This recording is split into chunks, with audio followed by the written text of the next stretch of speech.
Okey, 3 komponen dalam saingan standard dan liberalisasi CIS merupakan sebahagian daripada langkah-langkah penting yang dicadangkan di bawah model baru ekonomi.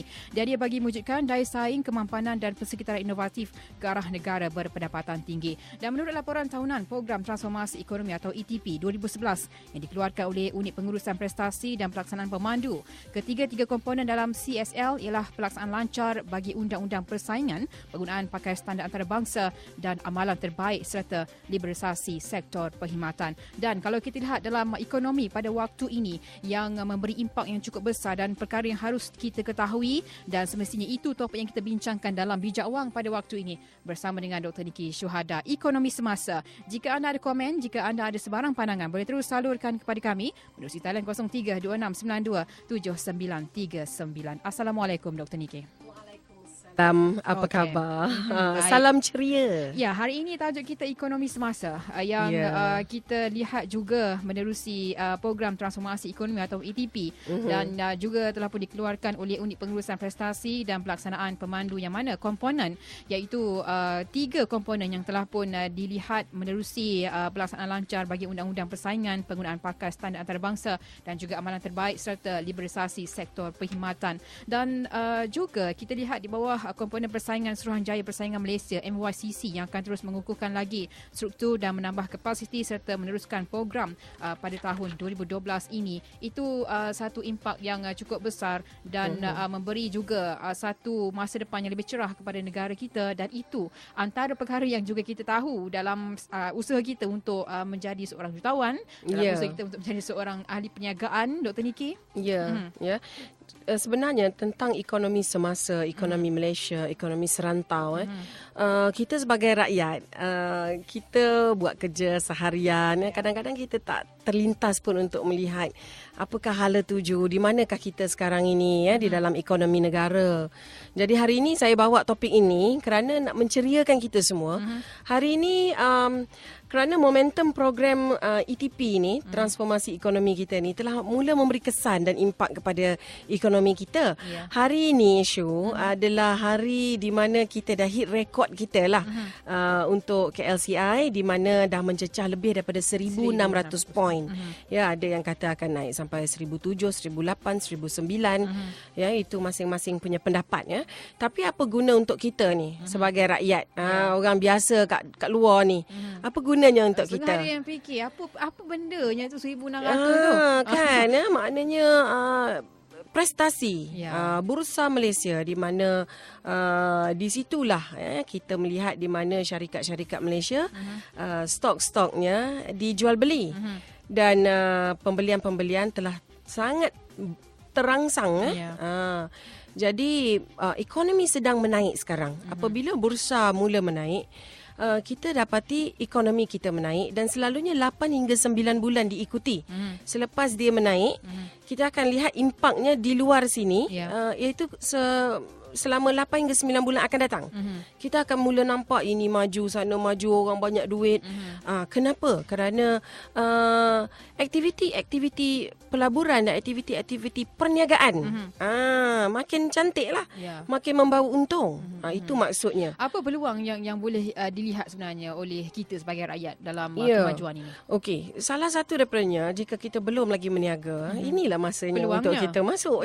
Untuk peluang meniaga, mencari satu peluang perniagaan di mana kerana duit boleh dibuat sekarang. Kemudian keduanya, kalau belum melabur, inilah masanya kalau kita nak buat pelaburan secara momentum. Di mana momentum ini maksudnya secara cepat-cepat, bukan dalam melihat dalam struktur yang terlalu lama. Tetapi jika ekonomi itu menurun, kita boleh membeli dalam keadaan yang lebih murah dan kita simpan untuk jangka masa panjang. Jika untuk keadaan sebegini, semua orang excited, teruja, ceria. Jadi kita beli untuk momentum buying, di mana sekejap masa boleh make money, sekejap masa boleh untung. Dari situ, waktu tengah hot macam sekarang, kita perlu perhatikan apa yang nak dibeli dan kena perhatikan pembelian-pembelian kita itu. Pembelian, maksud saya bukan barangan yang biasa. Ini ialah pembelian-pembelian pelaburan, komoditi atau perniagaan yang boleh dibuat sewaktu ini. Tapi Dr. Niki, macam mana nak melihat saham-saham yang berwajaran tinggi yang pada waktu ini mereka mungkin berfikir waktu sekarang sahaja, masa depan tak tahu lagi, tapi nak melihat jangka masa yang panjang tu bagaimana Dr. Niki? Ya, dari situ kita kena banyak membaca, kita banyak memaham, ya, kerana selalunya ekonomi mula menaik dan jangka masa tu selalunya lah untuk Malaysia dalam 16 bulan ke 24 bulan dia akan bertahan, orang kata bull market. Ya. So kalau kita banyak pengalaman, telah ada pengalaman atau belum ada pengalaman, nak cari pengalaman sewaktu sekarang is very very good untuk mencari pengalaman dalam melabur. Dan jika kita katakan melabur di KLCI atau Bursa Malaysia kita, boleh direct masuk ke sana atau melalui unit amanah. Kerana kita punya fund manager secara profesional, mereka telah tahu kerana daripada mereka punya research dan pengalaman mereka, mereka tahu bila nak beli, bila nak jual. Jadi jika anda membeli unit amanah, ianya telah dilakukan, pembelian-pembelian secara terus dari bursa telah dilakukan oleh fund manager yang bertauliah, pengurus institusi dana tersebut secara profesional. Jadi waktu sekarang jika anda ingin membeli unit amanah, ianya berlaku secara momentum. Anda kena lihat prestasinya dari masa ke semasa supaya anda boleh keluar dengan membawa untung. Jadi secara lebih cepatlah sekarang anda boleh buat duit, orang kata kan. Jadi kita kena prihatin benda ni. Sekarang ekonomi sedang menaik dan satu benda yang saya nak kongsi adalah apabila kita ada program transformasi ekonomi ni, apa dia sebenarnya ialah dia membantu masyarakat Malaysia untuk mempunyai gaji yang lebih, ya. Untuk orang kita biasa-biasa ni, kita faham itu apa dipanggil pendapatan negara kasar per kapita seseorang tu akan melonjak, di mana sekarang ni dia kira pendapatan orang Malaysia seseorang-orang ni lah, pendapatan dia adalah $6,700 per year. Setahun, dalam katalah $7,000 setahun, dia kira per kapita Malaysia pendapatan seseorang, iaitu lebih kurang 20,000 setahun, macam tu. Maknanya 1,500 gaji bulanan purata. Yang ini dianggap kecil, ya.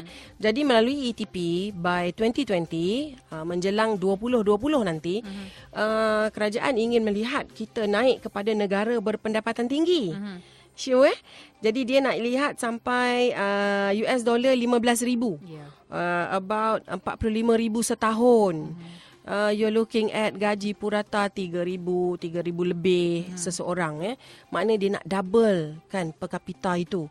Jadi dari sini kita akan lihat kerajaan akan dah pun membantu sektor-sektor ini naik, menjana pendapatan baru bagi sektor-sektor, create more pekerjaan dan menaikkan tangga gaji itu. Jadi kalau kita tak faham benda ni, kita tidak mendalami ilmu ini ataupun info ini, kita akan tertinggal ke belakang. Kerana kita tidak masuk dalam arus pembangunan, arus kenaikan ini. Kerana ini bukan sikit duit, berbilion-bilion yang diberikan supaya dan kita menyasarkan trilion, 1.4 trilion pelaburan untuk menaikkan negara kita kepada negara berpendapatan tinggi. Sekarang negara berpendapatan rendah. Nak sebut pun dah bergulung-gulung. Excited nak naik dah ni. Kan kita menghantar SMS katanya saya ingin membuat pelaburan. Apa pendapat doktor mengenai membuat pinjaman untuk tujuan pelaburan? Okay, no. No. Itu saya punya prinsip Itu prinsip saya. Maknanya no ini dari segi pendapat saya sebagai seorang individu dan pengalaman-pengalaman saya di dalam bidang ini. Sebaiknya jangan kita mengambil hutang untuk tujuan pelaburan. Especially lebih-lebih lagi kalau pelaburan itu sangat momentum naik turun di mana risiko mungkin ada risiko di situ. Jadi saya tidak menggalakkan sama sekali. Tapi kalau yang ingin membuat pelaburan, ada atau tidak permulaan pelaburan yang menggunakan permulaan yang kecil dalam ratusan ringgit gitu? Banyak unit amanah boleh kita buat dengan ratusan ringgit. Even kalau kita nak beli emas lah, kita sebut emas, kita beli di CIMB Bank atau di Public Bank ataupun di Maybank yang buka buku tu kan, memang sangat mudah untuk buat.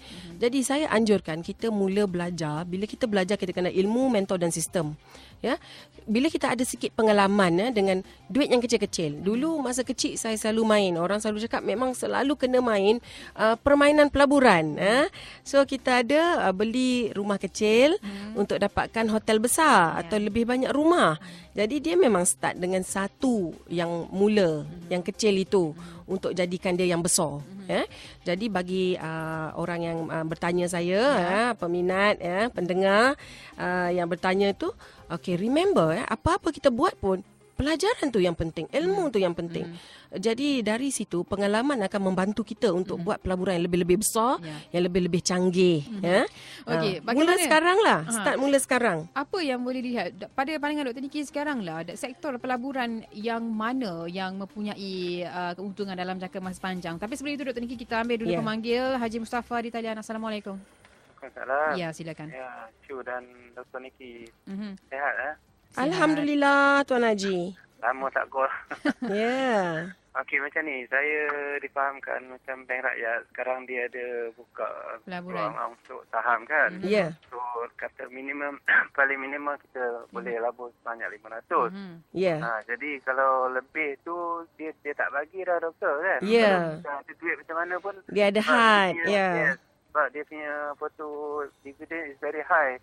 20%. Ya, yang terbaru. Kan, yang terbaru ni kan. Ya. Jadi orang berebut-rebut nak ambil Bank Rakyat punya ni. Ya. Jadi cara macam mana kita nak buat tu? Kalau kita nak tambah pun tak boleh. Jadi kalau kita masuk 500, so kita hanya dapat 20% around dalam 100 for 1 year lah kan. Ya. Kalau 20%, kalau less tu mungkin less lah kan. Ya. Jadi apa pandangan doktor? Saya dengar nanti ya. Okey, baik. Terima kasih Tuan Haji. Ya. Itulah Tuan Haji, kalau macam yang itu kita dah tak boleh nak buat macam mana kan, because mereka nakkan lebih ramai orang dapat participate, dapat juga keuntungan dari sana. Jadi kalau Tuan Haji boleh dapat 500 masuk tu, saya sarankan masuklah, gunakan peluang yang ada itu. Sebab 20% ini kalau dia tumbuh dalam masa 10 tahun boleh nampak banyak. Kalau 20 tahun lagi banyak. Jadi masuklah apa yang boleh tu Tuan Haji. Dan selebihnya, bila Tuan Haji ada yang lebih-lebih itu, Tuan Haji boleh cari unit amanah. Terlalu banyak unit amanah dan yang macam saya wakili adalah CIMB Wealth Advisors. Jadi di sini Tuan Haji juga boleh mendapat pendapatan 15, 20, 25, ada orang dapat 30% mengikut bila dia masuk dan kepandaian konsultan dan dirinya untuk menerajui investment tersebut. Jadi Tuan Haji banyak lagi pilihan lain yang Tuan Haji boleh pergi. Jadi carikanlah dalam internet dan dengar dulu presentation dan fahamkan. Okey, dan Dr. Niki melihat sektor yang mempunyai keuntungan dalam jangka masa panjang, apa risiko yang besarnya Dr. Niki dalam segi keuntungan ini? Sektor apa? Okey, kita kalau saya nak cakapkan tu macam investment ini terlalu besar dia punya space, dia punya scope kalau kita nak kata ada risiko, kesemua jenis pelaburan membawa risiko-risiko tertentu. Dan saya selalu katakan hidup juga adalah risiko. Risiko dia kalau kita ada duit ni dekat dalam tangan, katalah 10,000, kita tak buat investment, risiko dia makin naik dia punya pricing ataupun mungkin macam Haji kata tadi dah tutup, tak boleh dah, tak boleh nak masuk dah, ada juga risiko. Jika kita masuk pun ada membawa risiko-risikonya. Dari situ bila kita membuat investment, kita kena fahamkan itu dan selalunya good consultant atau mereka yang menjual kepada anda, dia akan tahu bagaimana nak cover risiko, bagaimana nak manage, kita panggil manage risk. So kalau kata sekadar kita membuat investment dalam unit trust, itu orang kata memang banyaklah cara dan strategi untuk mengawal risiko. Jika kita masuk dalam hartanah juga, kita kena ada mentornya, orang yang dah memang pandai buat duit dalam hartanah. Kurang-kurang dia dah beli jual rumah 5, dia dah pandai dalam sesuatu perkara dia buat, dan kita boleh belajar dengan dia. It's very important for us to know that, ya. Dan yang risiko paling teruk adalah risiko tidak berbuat apa-apa. Okay. That's why hari ni saya nak berbincang tentang ETP tahun 2020. Kalau kita sebagai bangsa Melayu, umat Islam tidak mengetahui apakah patut kita buat, kerana kita mempunyai masa. Sekarang ialah 2012. Ya. 2020 tu lebih dekat kurang 8 benar. tahun lagi. Ya Allah, terlalu cepat. Dan apabila Kuala Lumpur ada Greater Kuala Lumpur, kita kena faham maksudnya. Apabila Kuala Lumpur membesar menjadi Greater Kuala Lumpur, dia akan menjadi seperti New York yang besar tu. Jadi mereka yang tidak ikut dengan arus ini akan ramai yang akan jadi masuk dalam tahap kemiskinan, ya, hidup tanpa rumah. Apa yang berlaku di luar sana, kita boleh ambil iktibar dan mendapatkan contoh supaya hidup kita dan keluarga kita terjamin. Dan pada masa itu secawan kopi berapa harganya? Tak tahulah dah kan. Okey, baik, ramai yang percaya Dr. Niki tentang pelaburan emas. Emas yang juga kita percaya mempunyai jangka masa ataupun keuntungan yang panjang, yang besar kan. Jadi untuk mengenali Dr. Niki, rakan kita bertanya bagaimana untuk kita mengenali pelaburan emas yang benar-benar diiktiraf oleh kerajaan Malaysia. Okey. Bukan sahaja emas, ya, apa-apa sahaja skim semua yang ada di luar, ya, apa-apa sahaja berbentuk pelaburan, ya, especially yang dijanjikan macam terlalu tinggi atau tidak menasabah lah bagi kita, especially yang jenis begitu. Okey, kita mesti pertama masuk ke website Bank Negara, checking dulu nama company dan lihat dulu status company tersebut. Kerana kadang-kadang surprise, terkejut kita melihat company itu sebenarnya disenarai hitam atau company itu tidak wujud. Jadi di situ kita ada prasarana, masuk dulu ke sana dan checking dulu nama company. Kemudian kita kena bertanya sekeliling juga dengan orang-orang lain, dan memberi pendapat. Dan especially, ya, bila kita membuat pelaburan, ya, mestilah kita lihat, ya, ianya sah, ya. Dan kedua, jika kita melihat pelaburan itu berbentuk Islamik, adakah yang itu Islamik atau tidak? Konsepnya itu. Kerana apa yang saya ingin katakan di sini adalah berhati-hati apabila kita membuat sesuatu investment pelaburan, kerana terlalu banyak jenis pelaburan di luar sana. Tapi kalau memang tentu dah beli daripada bank, dah tentu dah beli macam hartanah, beli di tempat hartanah itu dijual, ada lawyer, ada semua, ya. Dan untuk emas, ya, jika anda memang ke bank untuk membeli emas, dan jika membeli daripada company lain, semak betul-betul nombor company itu, jadi tak ada masalah, ya. Okey, saya percaya juga mereka yang ada membuat pinjaman untuk tujuan pelaburan-pelaburan tertentu, sudah tentu modal ataupun pelaburan itu memerlukan wang ataupun jumlah yang besar pada permulaannya. Itu mungkin disebabkan mereka terpaksa membuat pinjaman. Okey, jadi sekarang ini mereka melihat hanya kepada pelaburan yang membeli pulangan yang besar, Dr. Niki. Ada atau tidak pulangan yang nampaknya tidak sangat besar, tapi sedikit-sedikit macam Dr. Niki kata, 20 tahun pulangannya besar.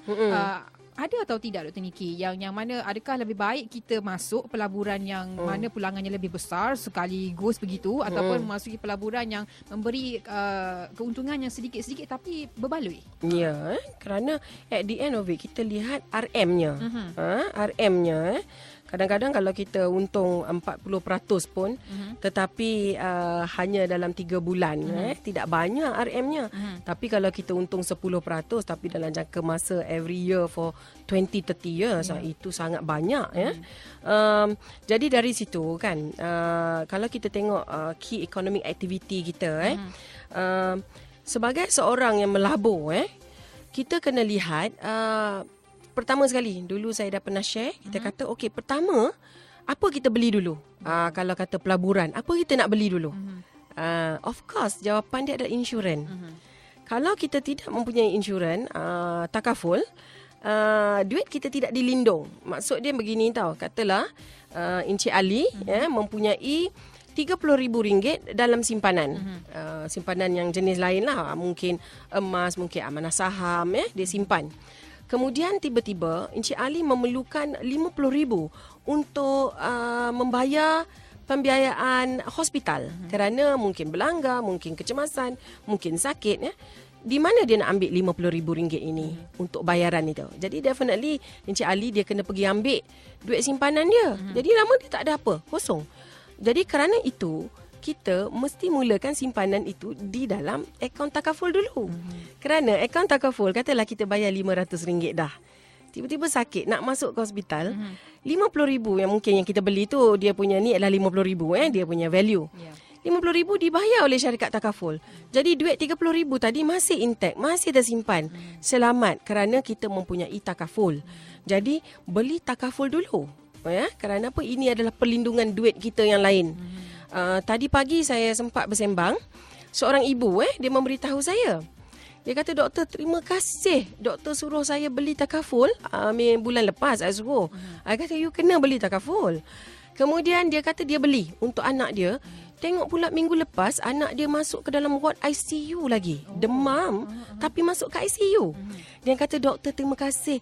Semua perbelanjaan ditanggung oleh takaful. Dan dia kata the best part, saya boleh pilih hospital mana yang saya nak. Hospital yang mewah tu. Saya boleh pilih yang mana satu saya nak, doktor. Terima kasih. Dia kata pada saya. Pagi tadi. Dia baru ceritakan ini pada saya. So saya kata, you have to tell everybody. Kalau you tak ada duit sangat pun, takaful is the minimum you kena beli. Kerana faktor-faktor ini. Faktor-faktor kita terpaksa membeli belah di shopping komplek yang bernama hospital. Yang mahal tu. Kan? Okey. Jadi perkara sebelum takaful itu perlu dibeli terlebih dahulu. Beli dulu. Kiranya kalau budak-budak, anak-anak baru je lahir, beli terus. Takaful dulu. Kerana dulu saya mempunyai seorang sahabat, anaknya mendapat penyakit yang teruk iaitu bara otak. Pada ketika anak itu 10 tahun. Jadi mereka terpaksa membelanjakan terlalu banyak duit. Sekali masuk untuk bedah RM50,000. 3 kali masuk dah 150. Sampai memang menjual segala-gala apa yang ada dan akhirnya bercerai. Kerana argue. Dia kata asyik-asyik balik duk bercakap benda yang sama dan anak pun memerlukan benda ini. Jadi akhirnya bercerai. Jadi kerana itu saya nasihatkan kepada semua pendengar, investment pertama adalah insurans. Kemudian kita beli yang long term untuk retirement. Seperti saya cakap, orang selalu lupa tentang retirement kerana fikir nanti dulu. Banyak duit besok, kaya, untung ini. Dia thinking big. Itu tadi Syuhaidah tanya saya. Syuhaidah tanya, okay, patut go for big or go for small? Of course, go for small dulu. Kerana orang selalu ingat besok aku millionaire, aku cover benda ni. Kan? Tapi benda itu tak terjadi kerana apabila dah millionaire pun pembelian makin besar, makin banyak. Jadi kita mulakan dari kecil. Kecil-kecil kita membeli dan setelah mempunyai pengalaman, ilmu, kita go further. Kerana ETP is coming 2020, kita mesti jadi bijak. Bijak sana, bijak sini. Di mana kita berniaga, kita get money from pelaburan, kita mengikuti apa yang kerajaan dah berikan kepada program ETP ini supaya kita sebagai rakyat menjadi salah seorang yang orang kata happy kerana kerajaan dah buat benda ni untuk kita. Okey, soalan dari rakan kita, bagaimana Dr. Niki untuk kita menjadi bijak menangkap peluang-peluang yang ada dalam bidang ekonomi ni? Terima kasih soalan tersebut. Okey, 5 perkara yang akan ubah kita. Okey, saya harap by now pendengar yang selalu dengar dah hafal. 5 perkara akan ubah kita. Bagaimana kita nak tangkap opportunities ini? In fact, kat depan saya ni pun ada daripada pertanyaan daripada Facebook saya, Cik Mimi Noratikah binti Jumli. Dia pun tanya benda yang sama. Saya nak tanya doktor, macam mana nak manage duit? Macam mana nak jadi senang? Macam mana nak berlabur? Okey, so rata-rata semua orang bertanya ini dan saya sendiri juga adalah salah seorang yang bertanya begini dulu. Okey, so 5 perkara mengubah saya dan anda. Pertama adalah yang penting sekali people you mingle. Siapakah sahabat kawan anda? Siapa yang anda selalu together, orang kata panggil, orang kata boleh panggil sahabat. Adakah sahabat anda ini mempunyai kelebihan wang daripada anda, kelebihan ilmu daripada anda, pagi tadi saya sempat bersembang dengan seorang lagi wanita, ibu juga, dia cakap, doktor, betul doktor, apabila kita bersembang dengan orang yang top-top, mereka akan bercakap tentang benda-benda berfaedah. Apabila saya kadang dia kata bergaul dengan orang yang tidak banyak, orang kata positif, perkataan-perkataan yang keluar banyak yang negatif, dia kata kan. Betul lah. Kerana apa? Kawan. Kawan memainkan peranan bagi kita. Jadi dulu apabila saya mendengar nasihat ini, bukan kata saya buang kawan saya, tetapi saya pilih kawan-kawan yang mempunyai, saya kata selalunya, akhlak yang lebih tinggi, budi pekerti yang lebih tinggi, dan memberi contoh yang lebih tinggi. Jadi kita cari kawan-kawan yang baru supaya kita dapat ilmu-ilmu baru. Jadi untuk pendengar yang baru bertanya tadi, bagaimana nak ubah? Nombor 1, paling senang pada pendapat saya lah. Saya dah buat benda ni pun. Kawan baru. Kawan baru. Kat mana nak cari kawan? Selalu tanya kan? Of course, kawan baru tu kalau nak cari ialah di seminar-seminar. Saya dulu pergi seminar duit, seminar sana, seminar sini, jumpa ramai kawan-kawan baru dan juga cikgu-cikgu baru di sana. Jadi pada saya lah, you nak up you punya pengalaman, nak up you punya ilmu, you pergi ke seminar-seminar dan cari kawan-kawan baru di sana. Itu mudah. Kerana dia pun mencari kawan. Semua orang mencari kawan di sana. Okey. Kedua adalah kalau nak cari kawan, pergilah ke tempat-tempat yang memangnya di situ memang ramai orang-orang yang bagus-bagus. For example, kat mana dia orang pergi minum, kat mana dia orang pergi makan. Perlu tahu di mana orang-orang sebegini berkumpul. Dia orang ada tempat-tempat dia orang berkumpul kan. Macam baru ni, I dengan my husband, kita ikut seorang datuk ini yang sangat berjaya. Kita naik bukit dengan dia tahu. Jogging tu bukan jogging, kita walking. Naik bukit sejam mengikut rombongan dia. Jadi situ kita boleh berjumpa dengan orang yang mempunyai ilmu yang banyak dan lebih daripada kita. Dr. Niki, di laman Facebook rakan kita Tarmizi Awang katanya, apa komen doktor tentang pelaburan Geneva Gold? Sah ke? Tanyanya. Okey, Tarmizi, terima kasih. Saya sebagai seorang jurucakap awam tidak boleh memberikan pendapat tentang sesebuah institusi. Tetapi seperti yang saya nyatakan terlebih dahulu tadi, dalam beberapa minit yang lepas, Cik Tarmizi sila ke website Bank Negara. Pergi checking nama, lihat statusnya di situ. Tak boleh lagi pergi ke pula Securities Commission, ada lagi nama-nama di sana. Buat dulu checking tersebut, dan dari sana anda akan mendapat beberapa info tentang company tersebut. Perlu juga sebenarnya untuk pemerhati tentang maklumat, tentang latar belakang syarikat tersebut. Sebelum itu yang kata kalau kita banyak berkawan, kita dapat info. Kemudian info-info mulut saja tak orang kata taklah cukup. Kita kena membaca. So kedua adalah buku yang anda baca, info yang anda baca. For example, pagi-pagi buka, macam pagi tadi saya dah bagi tahu staff saya seorang, awak kena buka Star Online, berita harian online, awak kena tengok. Di mana di situ tertera, okey, apa dia ekonomi sekarang, apa yang maju, apa yang ini, banyak kat sana info-info. Jangan hanya baca benda-benda hiburan sahaja, tidak ada guna terlalu banyak kepada kita. Bacalah benda-benda yang lebih mantap. Jadi kedua, selepas kawan baru, kita kena membaca. Kerana ilmu datangnya daripada pembacaan kita. Okey, baik. Terima kasih Dr. Niki. Penerangan yang saya rasa sedikit sebanyak boleh membantu pendengar kita untuk berubah hari ini. Kita wajiblah saya kata berubah kerana 2020 is coming. It's very fast coming. Okey, baik. Bagi anda yang ada sebarang soalan, boleh terus ke laman Facebook Dr. Niki sendiri dan juga laman Facebook Bernama Radio 24. InsyaAllah minggu depan akan cuba dijawab oleh Dr. Niki. Kembali lagi untuk program ataupun untuk tajuk yang lebih menarik berkaitan dengan keuangan. Kita jumpa lagi minggu depan. Saya Syuhada Armawan. Assalamualaikum.